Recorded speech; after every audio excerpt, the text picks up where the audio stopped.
All right, what time is it? I don't know what time it is. 5 after 6. 5 after 6.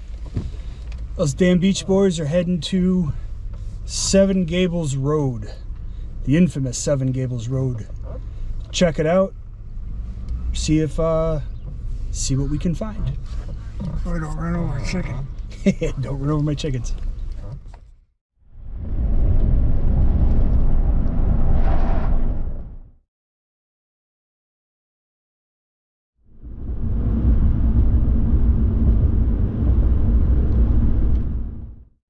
Take the next left onto 7 Gables Road.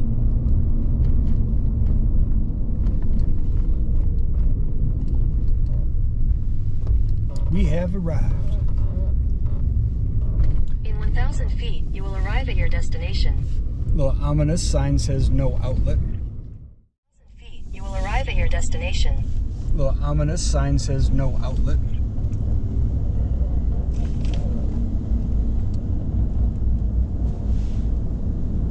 It's creepy through here already.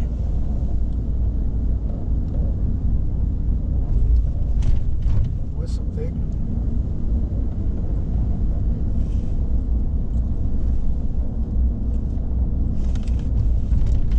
Yep. Just flip. You have arrived.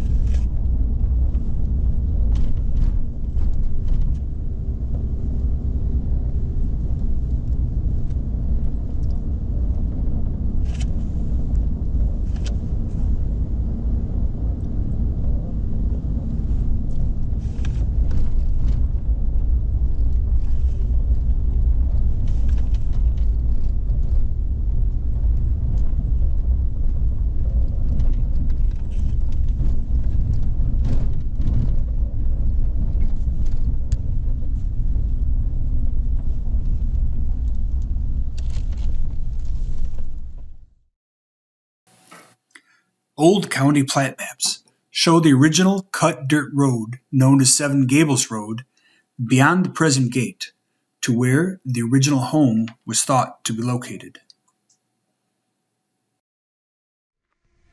All right, we're going to do a quick baseline. Little EMF meter. Just looking for any anomalies. My brother Billy is getting a quick drone shot of the actual gate. 7 Gables Road. 7 Gables Road.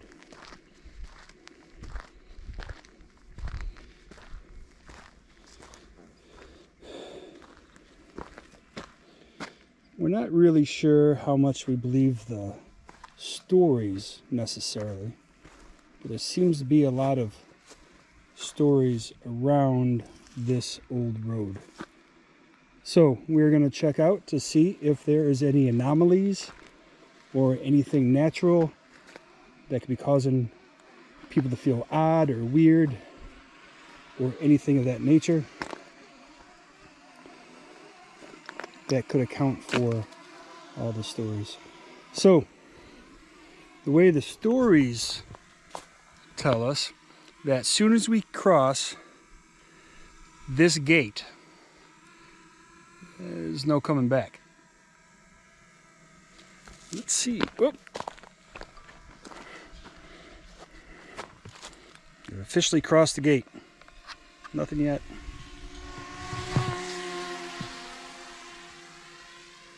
Send our trepid observer up first. Alrighty. Adventure begins.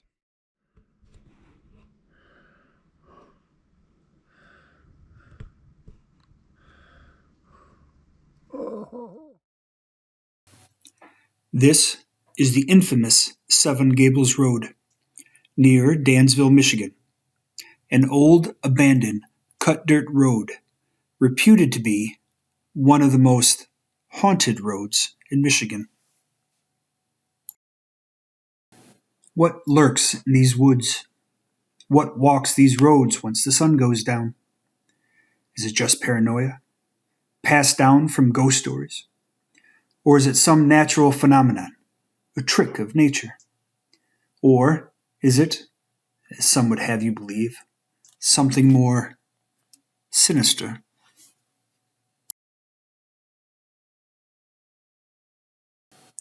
Beyond this gate, stories of demented fathers going mad and hanging their family members from each of the 7 gables of the old house, and old witches cursing the land and chasing the unwary and overly curious persist to this very day.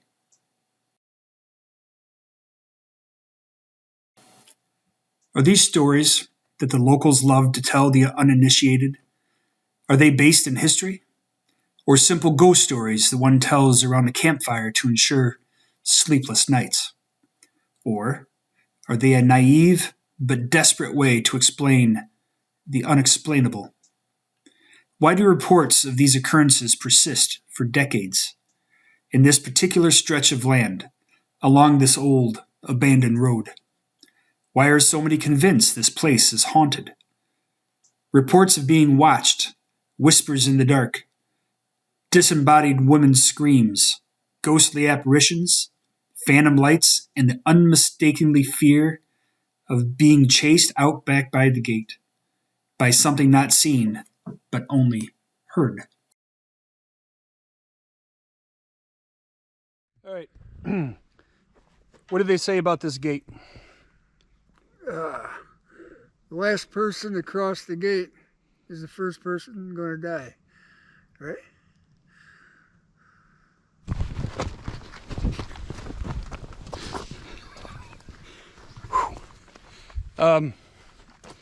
Not really sure which one of us is the last one, but we'll find out tonight. So, how we're going to do this, because we're not really sure if we can find the actual, the old house foundation. And we're not really sure if there's an old witch that's supposed to chase you out of these woods. So what we're going to do is look for any natural causes or any gut feelings, take a couple readings, that kind of thing. So anywhere that you feel creeped out or something just seems amiss, we'll stop and look around. As we walk along the road, we're keeping an eye out for old electric boxes, signs of buried cable, and any other possible electric or magnetic culprits that could possibly explain any high EMF spikes reported out here. We found none. Well, I can definitely say part of the allure here is that just a cool trail. Especially when the sun starts coming down, shadows start to move. Yeah, I could see why this is a popular destination for stories.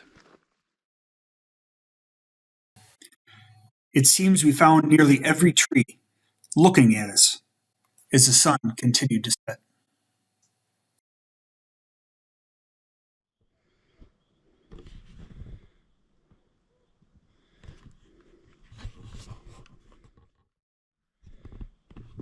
Right. We're around Sunken Road after the first turn.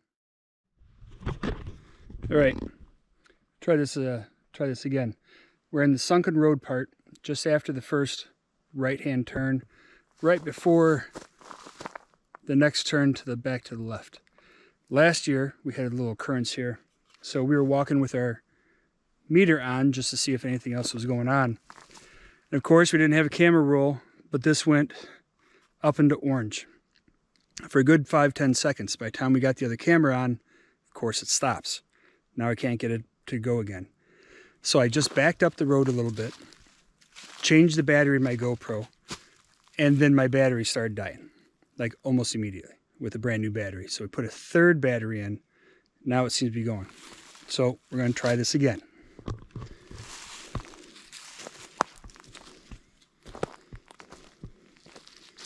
We just mentioned it was definitely feeling cooler through here, but of course the sun's going down. So we weren't looking too hard at that, except when the meter started going off. And now we can't duplicate it. So something, I don't know, maybe something walked past us.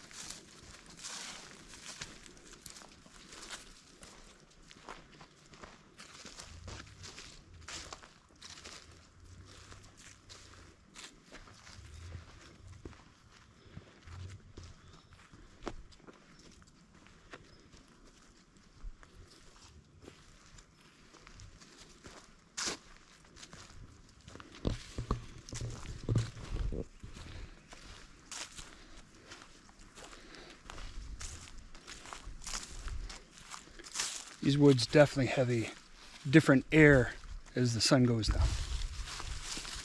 It's kind of cool.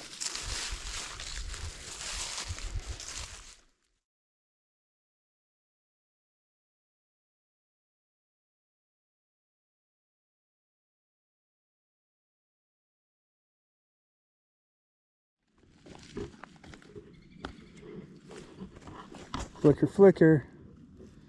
Where are we getting the EMFs? Out here.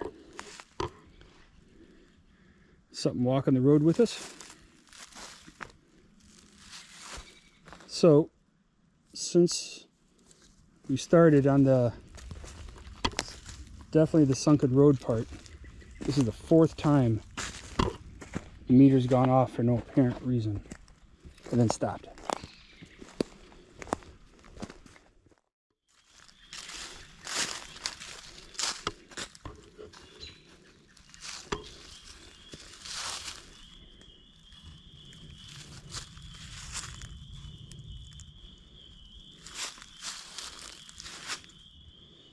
Hey, Billy.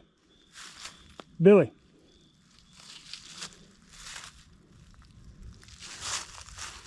All right, we're going to stop here for a second and do a EMF. We're going to do the recorder.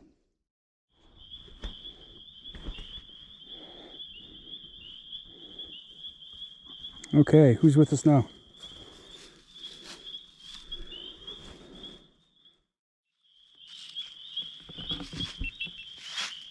Coming red? Yeah, it was going red. That's why I stopped. I think I caught it on camera this time. See that? Look. Oop.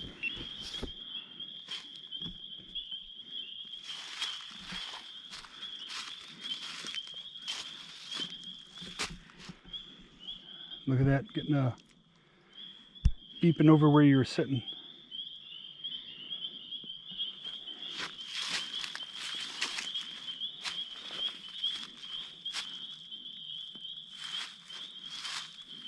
Going red again. Are you right here with us?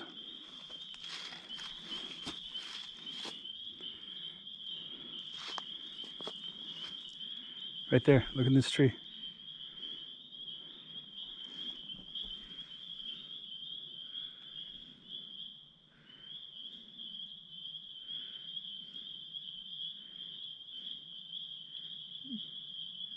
Tree sprite? Oh, you are a tree sprite? That thing's going off. That thing's going off.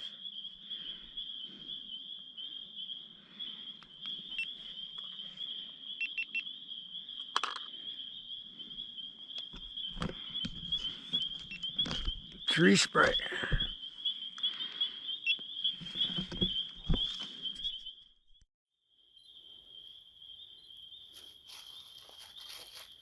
So we're at dusk on the sunken road.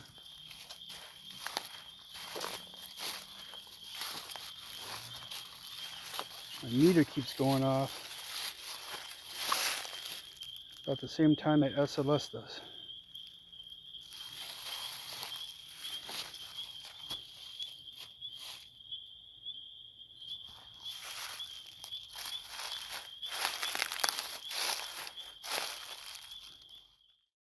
Can you show up again?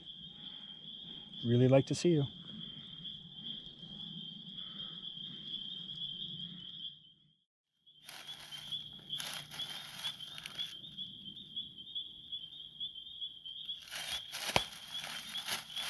Does your compass come up and say anything different? Yep. Hey, Staying steady.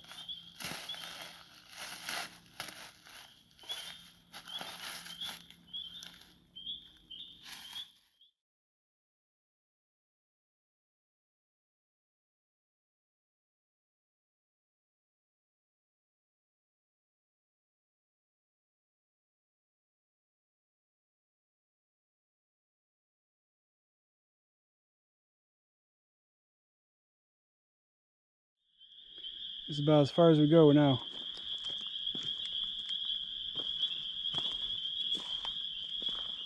We could probably wade that. It ain't too deep, but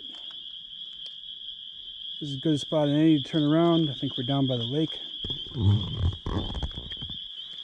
Down by the lake. Continues going a bit farther. Man, this was a pretty walk. All right. Now that is the path back. We'll be walking in pitch black. We'll be watching this little meter right here. See if it goes off at all. Then if we do, we'll stop. Take some photos and look around. Okay, just so everybody knows what it's going to look like. It's going to look like that. Well, actually, we got a little bit of the sky to guide us.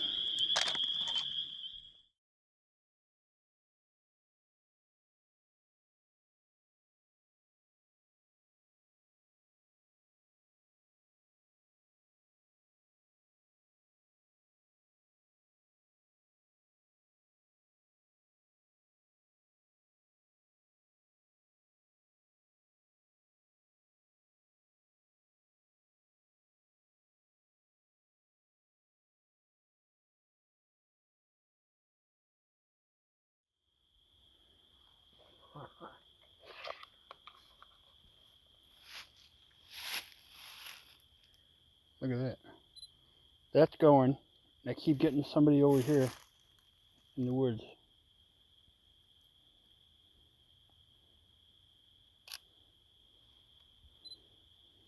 Oh, okay.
I did just see something bleep on the ground here for a second.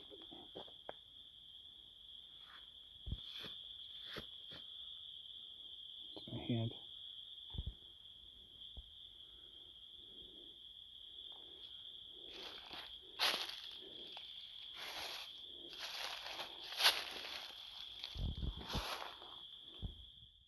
We're at the far as we're going to walk today and turn around and head back. Though our night here is done, our adventure has not. We came out here today to look, listen, and hopefully find some understanding. Instead of answers, we only raised more questions. We didn't find any proof of the two prevailing stories, of the tormented father hanging his family, nor did we find anything regarding the old witch cursing the land. As explorers, adventurers, and historians, we also recognize that not all knowledge has been written down. Some stories have been lost to time.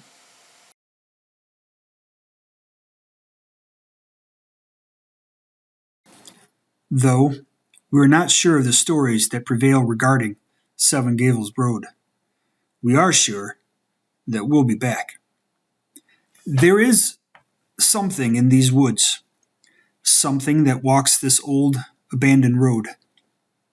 A dog, perhaps, that is fond of walking trekkers out of the woods. A man, or a witch, maybe, still setting up housekeeping where the house with the 7 gables once stood. Or maybe tree spirits or inhabitants of the woods that Native Americans' lore would tell stories about. Now, it could be a completely natural phenomenon with which science is yet to name. Or, as many believe, it is something more, something ominous, sinister, malicious, warning us to stay off the road once the sun sets. And this gate, red in color, blocking the pathway, a formidable sign, a warning to take heed between our world and the world not seen. But don't take our word for it. We encourage all who are curious enough, who are brave enough, to go explore this road for yourself. It's easy. All you have to do is ignore all the signs, the stories, and cross that locked gate. And follow the old road, who many have swore for decades is the most haunted road in Michigan. And see for yourself. But one last warning. If you happen to hear what sounds like a woman's voice from somewhere off in the woods, ask yourself, are you still brave enough? Still curious enough? Sure, it could be a bobcat screaming for her mate, or, as legends persist, it's that old witch cursing you to get off her land. But whatever you do, as you go running back for that gate, do not be the last one back over. For the next story of the 7 Gables Road, it will be about you.